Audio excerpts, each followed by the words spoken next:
Bonjour à tous. Aujourd'hui, on va voir les généralités sur le programme de LuxGescom. Donc, je peux faire un double-clic ou faire OK pour entrer sur la base de données.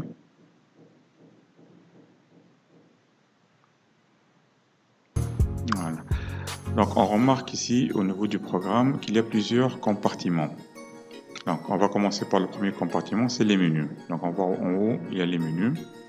Après, il y a une barre d'outils qui comporte plusieurs boutons.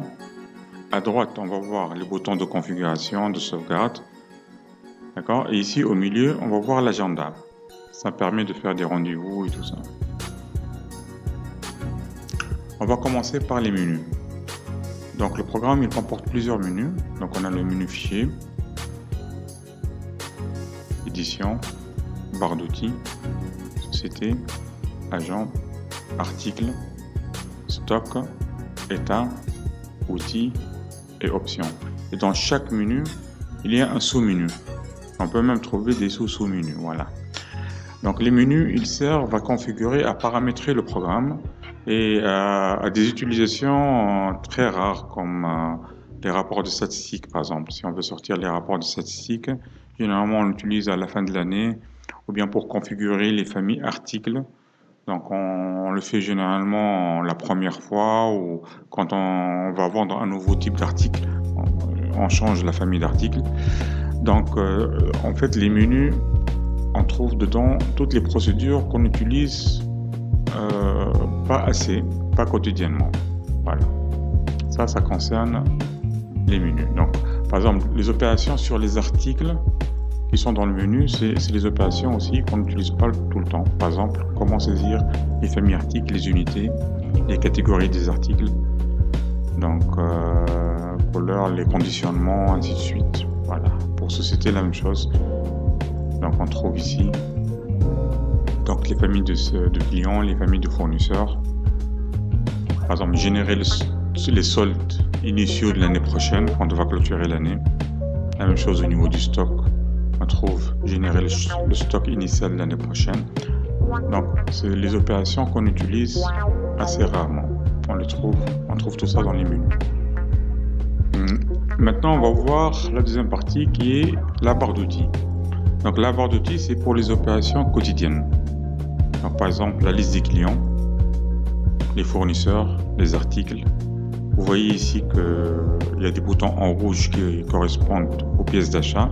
Bon de commande fournisseur, bon d'entrée, facture fournisseur, bon d'entrée interne. Les charges, les immobilisations. Tout ce qui est en bleu, c'est les ventes et le stock. Voilà. Il y a la possibilité de modifier ces boutons-là donc à partir de la barre d'outils. Et ça, c'est par poste, par ordinateur. Donc, quand on va sur barre d'outils, on a configuration de la barre d'outils. Donc, vous voyez les cases à cocher ici. Si par exemple, on veut enlever tous les boutons qui correspondent aux achats. Donc, on enlève ce bouton-là. On laisse seulement, voilà, disons, on va laisser seulement les factures, les devis et les factures. D'accord? Donc, par exemple, un commercial, il n'a pas besoin d'avoir tous ces boutons-là.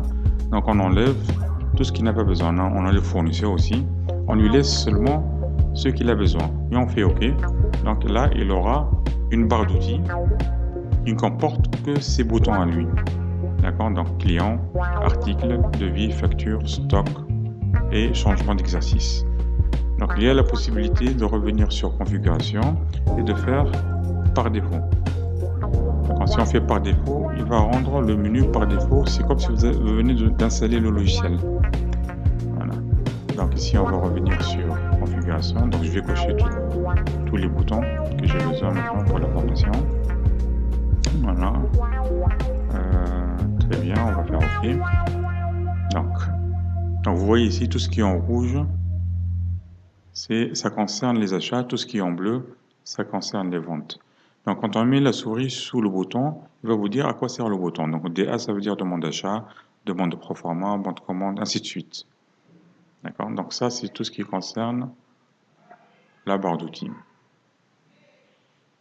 Maintenant, on va voir la configuration des grilles. Donc, on va aller dans Article, par exemple. Donc, chaque bouton ici, il nous donne une gestion donnée. Par exemple, là, c'est la liste des articles, la gestion des articles. D'accord. Ici, on a le titre de la colonne, consultation générale des articles. Donc là, on voit les colonnes. Donc on a la première colonne, c'est référence, désignation, prix hors taxe, prix des essais, famille, sous-famille.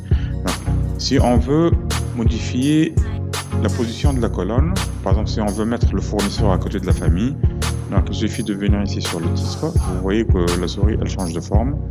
Donc on clique et on glisse. Voilà, quand on glisse, maintenant, il y a famille, fournisseur. Donc si on sort des articles et on revient après aux articles, on va trouver que le programme il a mémorisé la position de la colonne. Donc la même chose, on peut agrandir ou diminuer la taille d'une colonne. Par exemple, si je veux augmenter la taille de la colonne article, donc il suffit de venir entre les deux colonnes. Donc vous voyez que la souris elle change de forme, d'accord, et j'augmente la taille. Quand je sors et je reviens, donc le programme va mémoriser la dernière taille que j'ai mise. Voilà. Donc autre chose, la hauteur des titres.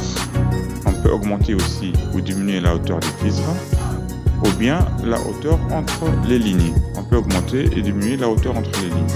Quand on sort et on revient, donc le programme va mémoriser tout ce qu'on a fait. Donc ça c'est valable pour toutes les grilles de saisie. Donc on revient sur les articles. Donc il y a la possibilité aussi, vous voyez ici, il y a un petit bouton vert. Donc il y a la possibilité de restaurer la configuration de la grille. Par exemple, si vous allez changer la grille, vous voulez revenir à la position initiale, c'est-à-dire par défaut, la grille par défaut du programme. Donc vous cliquez ici, vous faites restauration de la grille par défaut. On fait comme ça. Oui. Donc le programme il va restaurer la grille comme elle a été livrée avec DeluxeGESCOM au début. Donc tout ça c'est valable dans tous les programmes Deluxe. Il y a autre chose aussi, il y a la possibilité de diviser la grille par deux.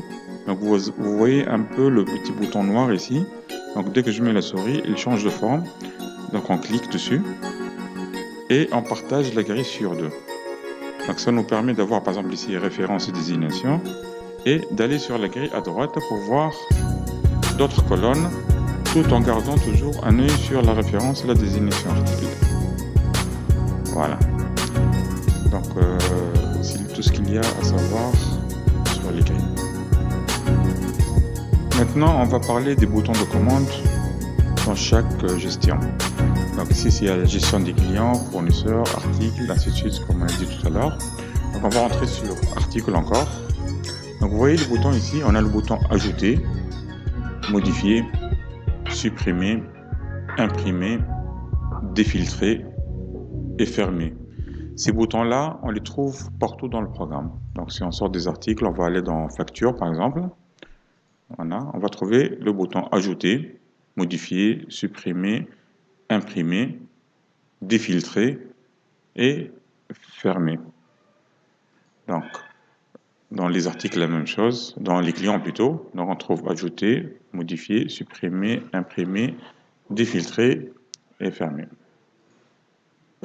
Maintenant, on va parler des raccourcis clavier. Donc les raccourcis clavier, ça permet d'accéder à différents boutons de la barre d'outils. Donc c'est plus rapide. Donc parfois ça permet d'accéder à une fonction plus rapidement que d'utiliser la souris. Donc je vais vous donner un exemple. Je vais prendre le bouton article. Donc pour le bouton ajouter, on a la possibilité ici on crée un nouveau article, il y a plus ou insert. Donc on peut toucher la touche plus sur le clavier ou bien la touche insert pour faire la même fonction que le bouton ajouter. Modifier, on peut faire un double clic sur l'enregistrement ou bien entrer pour pouvoir accéder à l'enregistrement. Donc supprimer, on peut utiliser la touche supprimer ou la touche moins du clavier pour pouvoir supprimer un article ou un client. Voilà. La touche F7 c'est pour défiltrer et la touche échappe c'est pour quitter la fenêtre. Voilà, bon, ça c'est pratiquement toutes les généralités du programme. Donc on se voit dans la leçon prochaine. À bientôt.